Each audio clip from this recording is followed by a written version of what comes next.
दोस्तों नमस्कार, मैं कुमार सुरेश आपका स्वागत पशु चिकित्सा चैनल पर करता हूं। दोस्तों आज मैं पशुओं में एक भयंकर संक्रामक रोग साल्मोनेलोसिस के बारे में आपसे चर्चा करूंगा। आप कृपया वीडियो शुरू से अंत तक देखेंगे और हाँ, अगर आप वीडियो पर नए हैं तो वीडियो को देखकर सब्सक्राइब भी कर लेंगे ताकि इस चैनल पर बनने वाला प्रत्येक वीडियो का नोटिफिकेशन सबसे पहले आपको प्राप्त हो।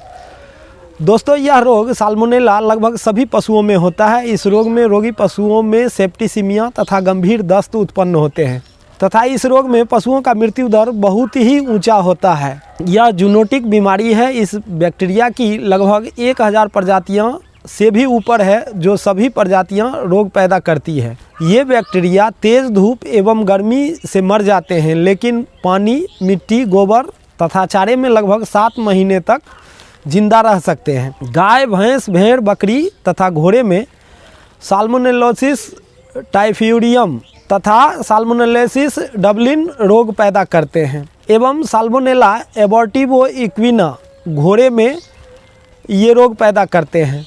इस रोग से खासकर कम उम्र तथा अधिक उम्र के ही पशु ज़्यादा ग्रसित होते हैं।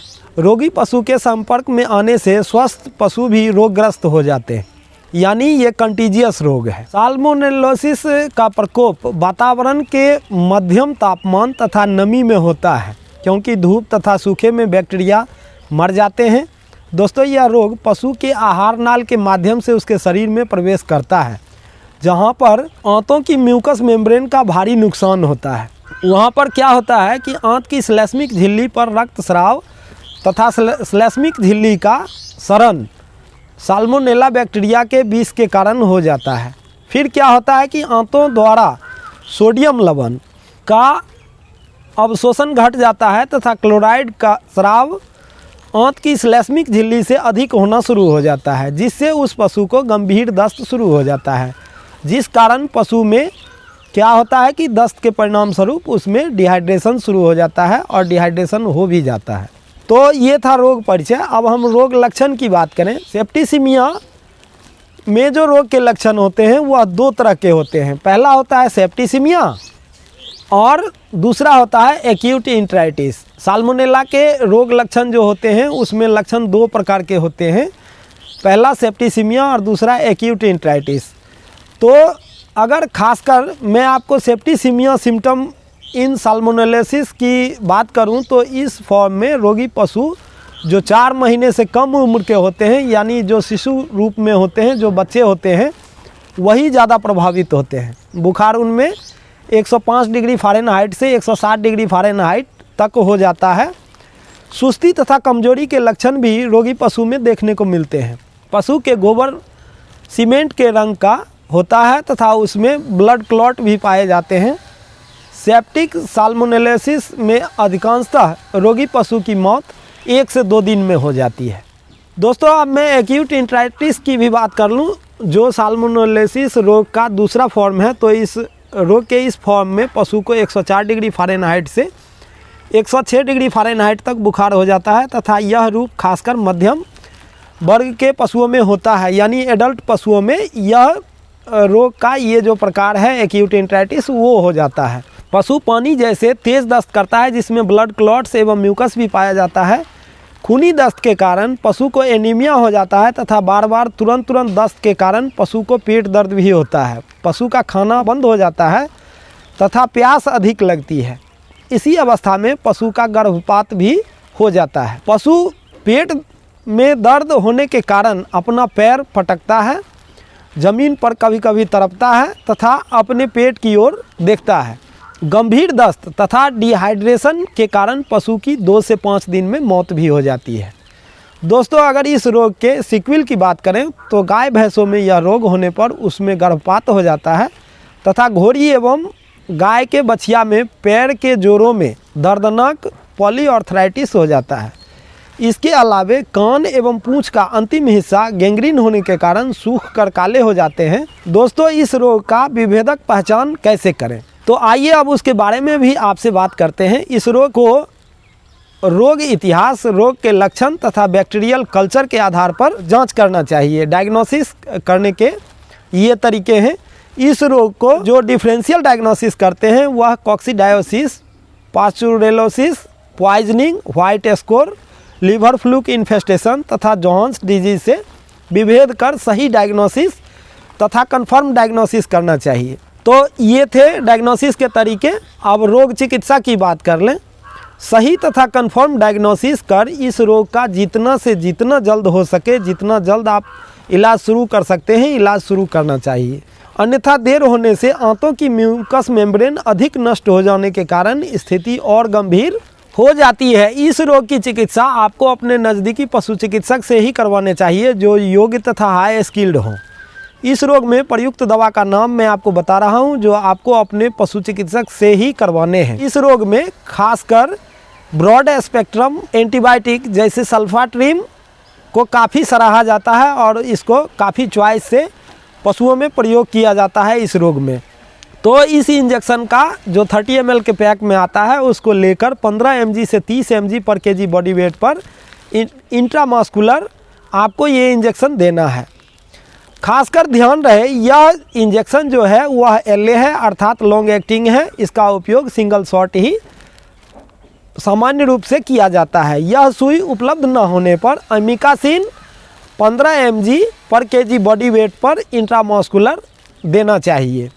दूसरी जो दवा है वह दस्त को रोकने के लिए नेबलोन पाउडर 50 ग्राम 2 बार पशुओं को मौखिक खिलाएं। यह चावल के माड़ में मिलाकर इसका उपयोग कर सकते हैं और इसको 4 से 5 दिन उपयोग करना है। तीसरी जो दवा है वह है पशुओं को भूख बढ़ाने वाली दवा हिमालयन बतीसा, जिसका हमें 30 से 50 ग्राम शरीर भार के अनुरूप दिन में 2 बार गुड़ या आटा में मिलाकर पशु को खिलाते हैं। अगली जो दवा है यानी चौथी जो दवा है पशु को रिहाइड्रेट करने के लिए यानी शरीर में पानी की कमी को पूरा करने के लिए RL सलाइन जो है वो लेते हैं और 30 ml पर kg बॉडी वेट के हिसाब से 2 या 3 दिन आवश्यकता के अनुसार IV करते हैं। इसके साथ ओरल इलेक्ट्रोलाइट जो इंटालाइट ओरल आता है 300 ग्राम का एक सैकेट आता है। एक सैकेट को लेकर 30 ग्राम 2 बार 1 लीटर पानी में घोलकर पशु को नाल के द्वारा पिलाते हैं। अगली जो दवा है यानी 5वां जो प्रोटोकॉल आपको एडॉप्ट करना है वह है पशु को पेट दर्द तथा बुखार को दूर करने के लिए और टॉक्सिन को बाहर निकालने के लिए मैग्लूडाइन इंजेक्शन एडल्ट पशु में 15 ml 2-3 दिन इसका उपयोग करते हैं। छोटे पशु में इसका आधा डोज ही दिया जाए। अगली जो दवा है वह है लीवर एक्सट्रैक्ट इंजेक्शन में पशु को जैसे कॉन्सिप्लेक्स 30 ml का एक वाइल लेकर एडल्ट पशु को 15 ml इंट्रामस्कुलर या फिर इसको IV भी दे देते हैं। अगली दवा के रूप में हम क्या करते हैं कि अगर वर्म्स का इन्फेस्टेशन है, अगर ऐसा लगता है म्यूकस इसमें ज़्यादा आता है तो ऐसी स्थिति में हम फेनबेंडाजोल 5 से 10 mg पर kg बॉडी वेट ओरल देते हैं। अगर पशु गर्भित है तब, अगर पशु गाभिन नहीं है तो अल्बेंडाजोल, अगर पशु गाभिन है तो फेनबेंडाजोल 5 से 10 mg पर kg बॉडी वेट और अगर पशु गाभिन नहीं है तो अल्बेंडाजोल 10 से 15 mg पर kg body weight oral route से इसका भी व्यवहार करते हैं। आवश्यकता अनुसार ज़रूरत को देखते हुए पशु को एंटासिड भी दिया जा सकता है जिसमें ब्लोटासिल, ब्लोटारिड या गैस्टीना डी ब्लॉट किसी एक दवा को लेकर 100 ml दिन में 2 बार 1-2 दिन इसका उपयोग करते हैं। तो दोस्तों ये था हमारा साल्मोनेलोसिस के बारे में जो एलोपैथी ट्रीटमेंट है उसके बारे में अभी मैंने आपसे चर्चा किया। तो आइए अब शुरू करते हैं एक दूसरी पैथी जो होम्योपैथी है और काफ़ी प्रचलन में है और इसका भी प्रभाव बहुत ही अच्छा पशुओं पर देखा गया है। तो आइए क्यों ना हम इसके बारे में भी आपको बताएं। सबसे पहले इसमें आपको क्या करना है कि इस रोग के होने पर डायग्नोसिस जब आपका कंफर्म हो जाता है और जब चिकित्सा शुरू करनी हो तो आप इस पशु को सबसे पहली दवा जो होम्योपैथ में है वह है RS-30।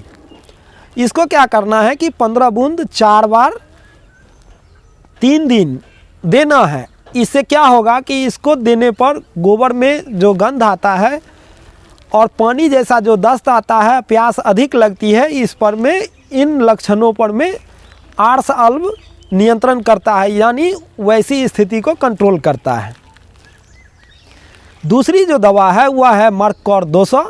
जब पैखाना में म्यूकस तथा ब्लड से लिपटा हुआ हो, यानी ब्लड कॉटेड जो फेसेस आता है, उसमें क्या करते हैं कि हम मर्ककॉर 200 का व्यवहार करते हैं। और पशु में ज्वर भी हो तब हम मर्ककॉर देते हैं, और इसको क्या करते हैं कि 15 बूंद 2 बार 2 दिन तक पशु को देते हैं। अब तीसरी दवा जो है होम्योपैथ में वह है पोडोफाइलम 200 और पायरोजन 200। दोनों को मिलाकर, दोनों दवा को इकट्ठा एक ही बोतल में लेना है और क्या करना है कि 15 बूंद 2 बार 2 दिन तक देना है। यह दवा क्या करता है कि जो एक्यूट वाटरी डायरिया है, जो तीव्र पनीला दस्त है, जिसमें सड़न आती है, गंध बहुत सड़न टाइप की होती है, तो उसको नियंत्रित करने के लिए हम क्या करते हैं कि पोडोफाइलम 200 और पायरोजन 200 देते हैं। दोनों मिलाकर 15 बूंद 2 बार 2 दिन देते हैं। अब जो अगली जो दवा है वह है बेरेट्रम अल्ब 30। जब मल पिचकारी की भांति हो तथा पशु बहुत दुर्बल या कमज़ोर हो या निढाल हो, उस समय में हम क्या करते हैं कि बेरेट्रम अल्ब 30 15 बूंद 2 बार 2 दिन देते हैं। अगली जो दवा है वह है ब्रायोनिया 30। जब जो पशुओं में, अभी मैंने आपसे रोग परिचय के दौरान मैंने चर्चा किया कि इसमें क्या होता है कि जो बछड़े होते हैं उसके जोड़ों में सूजन आ जाती है। तो जब जोड़ों का सूजन हो, अकरन हो और साथ में श्वास कष्ट हो, पशु खड़ा होने घूमने में परेशानी होती हो, तो वैसी स्थिति में हम क्या करते हैं ब्रायोनिया 30 15 बूंद दवा प्रत्येक 3 घंटा पर, जब तक रोग ठीक ना हो तब तक देते ही रहें। रोग ठीक होने पर ही इस दवा को बंद करें। और जो सबसे अंतिम दवा है वह है साल्मोनेला नोसोड 30। इसको क्या करते हैं, यह एक टीका के रूप में है। जब आप होम्योपैथ चिकित्सा प्रारंभ करेंगे तो सबसे पहले साल्मोनेला नोसोड 30 को 15 बूंद एक ही बार देना है। यह इस रोग का टीका है। तो दोस्तों, आपने वीडियो को देखा, वीडियो अच्छा लगा हो तो कृपया एक लाइक अवश्य करेंगे, कमेंट भी करेंगे और सब्सक्राइब तो कर ही लेंगे, क्योंकि मैं बार बार आपको इसी तरह की अनूठी जानकारी अपने चैनल के माध्यम से आपको देता ही रहूँगा। तो वीडियो देखने के लिए आपका बहुत बहुत आभार, बहुत बहुत धन्यवाद। Thank you.